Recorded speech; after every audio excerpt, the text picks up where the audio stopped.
Hello everyone, मैं हूँ रेनू यादव। स्वागत करती हूँ आपके अपने YouTube channel mission of learning. आज हम एक नए सेशन की स्टार्टिंग करने जा रहे हैं। 9th class NCERT maths number system. आज हम नंबर सिस्टम के इंट्रोडक्शन के बारे में पढ़ेंगे और आगे भी आपको इसी सीरीज में वीडियो मिलती रहेंगी। तो स्टार्टिंग हम करते हैं नंबर सिस्टम। नंबर सिस्टम्स को हम 2 पार्ट्स में डिवाइड करते हैं। नंबर सिस्टम को हम रियल नंबर भी बोल सकते हैं। इसको रियल नंबर्स इसको हम रिप्रेजेंट्स करते हैं आर, एंड इसको हम 2 पार्ट्स में डिवाइड करते हैं, rational number and irrational number, and then further divided rational number into natural number, whole number, integers and fractions and decimals. Natural numbers, it is denoted by n.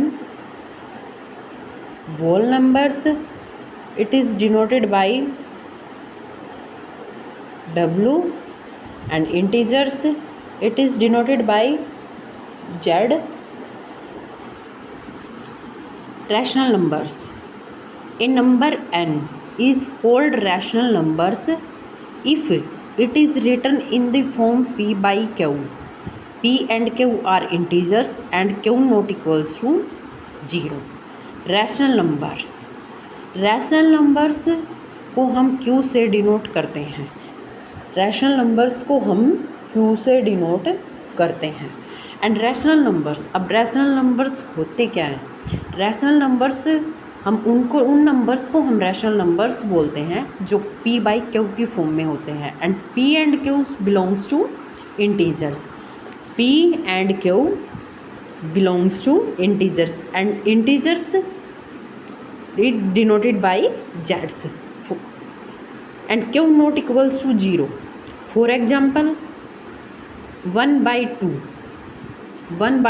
1 and 2 belongs to z and 2 not equals to 0. And rational number 0 is rational number is represented by 0. अब 0 is a rational number or not? 0 को हम p by q की form में लिख सकते हैं। तो 0 divide by 1, तो ये किसकी फॉर्म? ये p by q फॉर्म हो गई, p by q, and p and q belongs to integers. अब तो p q क्या है? q not equal. Rational numbers की जो डेफिनेशन है वो हमें क्या कह रही है कि rational numbers p by q की फॉर्म में होने चाहिए। एंड q क्या है? q not equals to 0। तो इसमें 0 को हम क्या लिख सकते हैं कि 0/1। अब 1 नॉट इक्वल्स टू 0, तो 0 क्या है? 0 एक रैशनल नंबर है या नहीं? 0 इज ए रैशनल नंबर और नोट? 0 एक रैशनल नंबर है। अब 1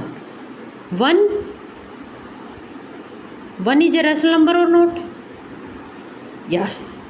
1 डिवाइड बाई 1 क्या है? ये p बाई क्यू की फॉर्म है। p 1 belongs to z and 1 not equals to 0, तो ये क्या है? ये भी एक रैशनल नंबर्स का एग्जाम्पल है। अब ये कहे कि भाई और रैशनल नंबर्स के एग्जांपल दो। अब रैशनल नंबर्स के तो हम कोई भी एग्जांपल दे सकते हैं, जैसे भाई 2/3 है एंड -1/3 है एंड 7/3 है। हम कोई भी एग्जांपल्स दे सकते हैं रैशनल नंबर्स का। अब रैशनल नंबर्स में भी क्या है? रैशनल नंबर्स में भी ये होगा कि भाई रैशनल नंबर्स में भी एक सिंपलेस्ट फॉर्म होगी। अब सिंपलेस्ट फॉर्म है, चलो हम उसको आगे जाके डिफाइन करेंगे। देन उसके बाद हम डिफाइन करते हैं कि अब रैशनल नंबर्स के पार्ट्स। अब रैशनल नंबर्स में क्या क्या आ गया? रैशनल नंबर्स में आ गया natural numbers, whole numbers, integers and fractions and decimals. Natural numbers क्या है? The collection of all counting numbers starting from 1 is called natural number. अब नेचुरल नंबर्स क्या है? जो नंबर 1 से स्टार्ट हो रहे, 1 2 3 4 5 अप टू इन्फिनिटी तक, जो इन्फिनिटी तक नंबर जाएंगे, जैसे कि जिनकी स्टार्टिंग क्या हो 1। अब मान लो कि अब ये कहे कि भाई कोई एग्जांपल दो कि नेचुरल नंबर्स का। अब नेचुरल नंबर्स का तो कोई भी एग्जांपल हो सकता है, जैसे कि भाई मान लो कि 4 है, 5 है, 7 है, 6 है, कोई भी, ये सब नेचुरल नंबर्स हैं। अब मान लो कि इसमें कि भाई ये कहे कि भाई 0, मान लो इसके साथ ये आ जाए कि भाई 0, 1, 2, 3, अब 0 इंक्लूड हो गया। अब ये बताओ कि ये नेचुरल नंबर है कि नहीं है? नहीं है। क्यों? क्योंकि नेचुरल नंबर्स की क्या डेफिनेशन है? नेचुरल नंबर्स की डेफिनेशन है कि जिसकी स्टार्टिंग क्या हो, 1 से स्टार्ट हो रहे हो, वो क्या होंगे? Natural number. लेकिन यहाँ क्या है कि 0 की स्टार्टिंग है। तो अब 0 भी अगर मान लो कि भाई natural numbers, the set of natural numbers, and उसके साथ हम 0 को भी इंक्लूड कर दें, इंक्लूडिंग 0, तो वो क्या होगा? वो एक वो वोल नंबर्स। ठीक है, अब वोल नंबर्स में क्या क्या आएगा? वोल नंबर्स में आएंगे 0, 1, 2, 3, 4, 5 अप टू इन्फिनिटी। जिन नंबर्स की स्टार्टिंग 0 से हो रही होगी वो क्या होंगे? Whole numbers. तो देन इंटीजर्स। इंटीजर्स, अब नेक्स्ट है इंटीजर्स।